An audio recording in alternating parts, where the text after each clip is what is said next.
اس دنیا میں جب انسان گمراہی کے اندھیروں میں بھٹک رہا ہوتا ہے، جب اسے صحیح اور غلط کا فرق سمجھ نہیں آتا، تب اللہ تعالیٰ اپنی رحمت سے ایک راستہ دکھاتا ہے۔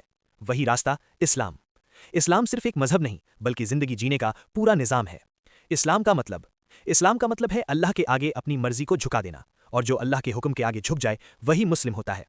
اسلام ہمیں سچ بولنا سکھاتا ہے، امن اور انصاف کا پیغام دیتا ہے، اور ہر زندہ مخلوق کے ساتھ رحمت کا رویہ اختیار کرنے کی تعلیم دیتا ہے۔ قرآن اللہ کا کلام ہے۔ قرآن پاک اللہ تعالیٰ کا کلام ہے جو پوری انسانیت کے لیے ہدایت بن کر نازل ہوا۔ یہ صرف ایک کتاب نہیں بلکہ ہر دور کے انسان کے لیے رہنما ہے۔ قرآن اندھیروں میں روشنی ہے جو دلوں کو زندہ کرتی ہے اور ذہنوں کو جگاتی ہے۔ نبی کریم صلی اللہ علیہ وسلم کی تعلیم۔